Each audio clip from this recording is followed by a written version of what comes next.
Happy anniversary, dude. Thank you, man. You just had a 5-year anniversary. Yeah. Thank you. Did you guys do something special for it? Or how does that kind of work? Do you feel like you have to? No, I don't. But, I'm not really I'm not big on milestones and stuff. Obviously we did something. I don't know what we did. I think we went out to dinner. But no, we didn't really do anything that crazy. 10 maybe we'll do something cool. But especially with little kids, it's like you can't really we can't go on like a trip. I mean, we could, but it's like, it's just a pain in the ass. You're gone for 2 days. They're freaking out. So yeah, we just chilled, man. We're just 5 years, trying to do 5 more, Yeah. That's all it is. Did it feel kind of exciting? Did you have a moment for yourself where you were like, wow, it's pretty cool? Or to be fair, I thought we had been together for 10 years total. So I originally was like together 10 years, married for 5. And she's like, dude, we've been together for 9 years. And I was like, right on. Yeah. So I was kind of stoked. I was like, damn, it's like the longest relationship I've ever been in. Yeah. I was like, that's kind of sick. Remember you telling me that? Yeah, it's cool. Yeah, 5 years of marriage is very, that's a big deal now. Oh yeah, dude. It's the 5. They claim that the true power struggle lasts for 5. The first 5 years are a giant power struggle where you both try to who gets to say this, who gets to, there's a million little things you have to hammer out agreements on, like how full, I'm not being silly, but it's like how full should the trash get? Should you put this stuff away? There's just a bunch of stuff. Oh, for sure. I can only imagine that. And you have a power struggle. Who gets to say what? And so it's like I think it's kind of real because it has subsided a lot in terms of just bickering over stupid shit. Do you look forward to seeing your wife when you get home and stuff? I do. I look forward to seeing her, the kid, especially if they go away. Yeah, dude. There's a post. That's you? Yeah, bro. That's when I was a bad boy back then. Oh my God. That was us now. There you go. Look at that, dude. That's cool. But yeah, the kids are the big ones, man. They run and give you a big hug, but it's just nice to have the central unit every day to go back to. Is there ever moments where the kids favor one or the other and that hurts your feelings? All the time. Oh, bro. All the time. Dude, all the time. That would break my heart. When they're really little, they don't want anything to do with the dad for the most part, which is all right, I could deal with that. And now they're rolling with me, but they'll go back and forth between who they want to put them to bed. And honestly though, when they're we want mommy to put us to bed, I'm like, right, I'm like, whatever. Right. But they would do that. They would they were all about me for a while, and I could see it would hurt my wife's feelings a lot. Yeah. But then they always switch back. Eventually they'll be like, fuck you, we want mom. And it's if one of us are away, they want the other one. Yeah. It's like the portal in the football or whatever. The what? They're like, I'm hitting the portal, I'm going to mom. Yeah, for real. But she's got NIL Lunchables over here. As long as you're together, I think it's it's cool. But the separating, man, that's such a nightmare to navigate. It seems because then it's you have 2 different houses, and I know myself. I'd make my house more fun than hers. So you can start doing that shit, and it's I'm getting big speakers and shit. It'd be so nasty, dude. But it's also it's just hard. I think what is it 40? I think divorce is actually going down, but it's still 45% of marriages get divorced. That's crazy. What is it? Yeah, do you have a key you feel like? Oh, let me see. In the United States, the percentage of marriages that end in divorce varies by the number of times a couple has been married. Interesting.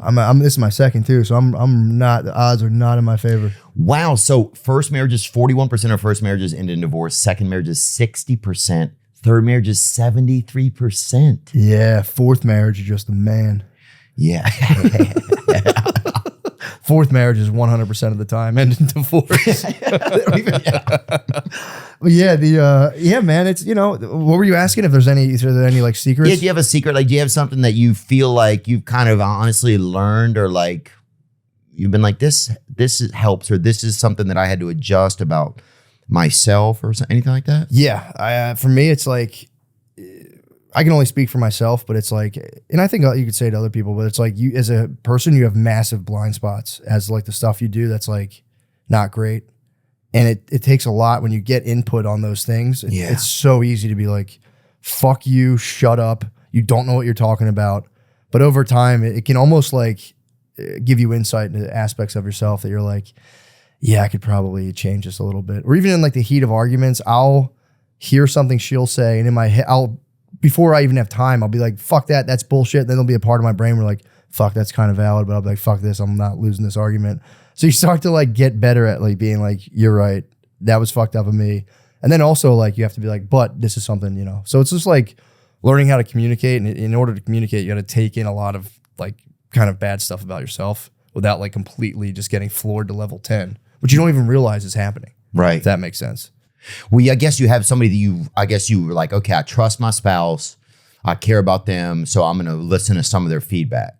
Yeah. And like, it's one of those, especially if you're like simultaneously bothering each other, you're programmed to be like, the thing you're doing is worse than the thing you think I'm doing. And you have to like take perspective and be like, all right, that's valid. And it just like, it literally feels like you're moving like an 800-pound stone to just be like, all right, maybe that is something annoying I do. Maybe that is a personal weakness of mine. It's just fucking hard.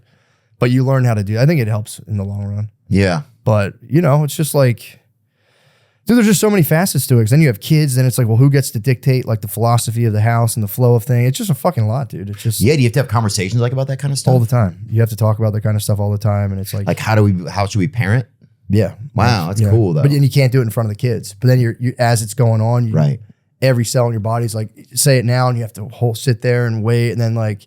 There's never a good time. Then either it's nighttime, it's like right before bed. Like something that actually bothered me today. It's like, that's not a good time. You can't do it first thing in the morning. And you can't do that thing where you're just in the room, but being loud, but being quiet. You ever do that shit? Oh yeah. Yeah. I'm the king of that. Yeah. I'll lay down and just be like, what's the matter? Be like, nothing. Just sit there. Just wait for 3 days and be like, actually what was bothering me the other night. You've been fucking just picking your skin off in the garage and fucking drinking PBRs back there. God, dude. Yeah, that's so wild. Being loud but being quiet is the craziest behavior. Oh, it's insane. In the world. If I see someone else do it, I'm like, what? Are you fucking crazy? But I'll definitely be like, and sometimes you don't even realize you're doing it. I'll get into bed and just be like, I'll hear her be like, what's the matter? And I'm like, why? She's like, you just sighed heavily. And I'm like, did I? I didn't realize I did that. Yeah. So yeah, it's good. You know what I mean? It's one of those things you don't know because it's like, it's like you hear like, whatchamacallit? Like in it, it's not a slam on Matt Rife. He had that special red flags, and it's not like that taps into a big thing of like online dating, all the stuff where it's like, if anyone exhibits any sign of weakness, that's a red flag, abandon ship immediately. But everybody has them. And eventually you got, and again, I'm not slamming the Rife man for that. Was just, he's tapping into like, no, that's just popular consciousness of the young online daters. Totally. But it's like this, like red flag philosophy is like, everybody has red flags. Exactly. So what are you going to do? Now everybody's like, fuck everybody. Yeah. Not everybody's fucking dope as hell, dude. Everyone's got fucking major issues going on. You think everybody's Spuds McKinsey or whatever? Yeah, dude. It's like out of your mind. So that's the thing where it's like you have to like, and I think couples counseling is a great thing. A lot of people are like, it's a fucking waste of time. If you got to do that, it's already over. And it's like, I think it's great. Because then it enters it's the best thing when you're arguing. It's like, I'm the boss, and you just clash. You give the authority to another figure. And then it's like, when you do couples counseling, if your wife's right, it gets to like kind of, instead of like hitting you like a laser beam, it goes to that person. They kind of can relay. It's like I don't know how to explain it, but it's like every now and again, another person with like degrees and shit will be like, actually, your husband's right about this. And you're just like, it's like using Starlink kind of. Yeah, it kind of is. Yeah. You get to, I think it's great for people. Yeah. And it's like, it just helps because it's like, you don't want to hear it from the other person. You know what I mean? Like if like my wife's telling me something, I'm like, I don't want to hear this shit. If she tells him and then he tells me, I'm like, that is actually a fantastic point. Yeah. And I'm not trying to be a dick. It just the way it works. Bro, it's got, people have to, how do you bridge a topic? Say there's something you want to talk to your wife about. How do you kind of do it? Dude, so I've learned, before I would just boil quietly and then explode. Now what I do, I'll wait. Just like violent Irish, like the Irish hello. Exactly. Yeah, exactly. Yeah, exactly. And another fucking thing. What I do so now, your fucking freckles are flying across the room. They're just bouncing off each other.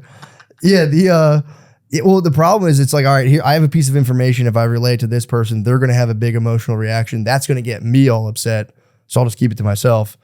And so eventually what I learned to do is be like, I got to tell you something, then this could potentially get you upset. So like that way they're not caught off guard. They're like, that catches them and they're like, all right, they have time to prepare themselves. Yeah. And then you hit them with the information rather than just being like, yeah, that really fucking bothered me like 3 days ago. And that, they're just like, well, what the fuck is this? So you have to like, for me, it's like I have to preface the fact that I'm about to bring up something that could be potentially upsetting. That's kind of a good way to do it. Dude, it works so much. It works so much better. Because then they're also not thinking that you also wanted to catch me off guard. So and that's two things you're doing. Yeah. You're telling them something that's going to upset them, and then you're also surprising them. Exactly. And with this, you're like, I don't know, it shows you care to be like, hey, I don't want to upset you, but I have no other choice than to relay this information to you. So prepare yourself. Now here's the information. 1,000% of the time, or it works like 1,000% better every time. Because it sucks. Yeah. You got to share stuff constantly back and forth. That's just like not great. And that's why I think it is long term. It's good to be in long term relationships. I think, but it's like everyone's different. That's the other thing. Yeah. So could be fucking, maybe some people might not be the thing. So yeah, it's tough to figure out. I mean, I don't know anything. the question then is like, how much flack do you take? Like, how much stress do you take before you're supposed to call it quits? There's no real answer on that. Right. Like, yeah, how does that go? Yeah, I'm watching some friends and stuff go through divorces and it's really challenging. But then I'm also watching friends stay together who are trying to just battle it and figure it out because that's what they want the story of their life to be, I think that can be terrible too. Because that yeah. can get to the place where I've been in houses where it's like the parents fucking hate each other. They don't talk to each other.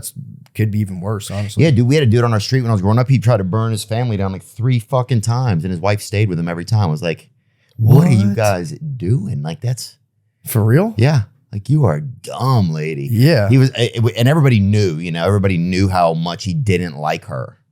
Yeah, I would say. But, I would say. Just try to cook the house. Yeah, just fucking a dude. But animals, people are animals. Raccoons will eat their young just so they'll go into heat so another raccoon will come and have sex with them again. What? That's crazy behavior. They'll eat their babies to get piped down? Yeah. Now, I'm not saying what city this is happening in, but I'm just saying that yes, dude. So they'll, for real, that's crazy. Because just munching your baby puts you in heat? Yep. Male raccoons, also known as boars, can kill a baby raccoon, a practice called infanticide. This can happen for a number of reasons, including sexual dominance. They'll kill. Okay, so the mom won't eat it. The dad raccoon will kill the baby so the mom can't come up with any bullshit excuses. Not to want to make love. Yeah. I'll be like, I'm tired. Yeah. I'm like, oh, you think you're fucking? Just gobble the babies and be like, we're fucking now. Wow. I know you love this shit, you nasty. I'm turning this living room into a soup plantation right now. That's bonkers. Damn, dude. they're like romantic novels must be crazy too. Just a fucking cover of a jacked raccoon with a baby in his mouth.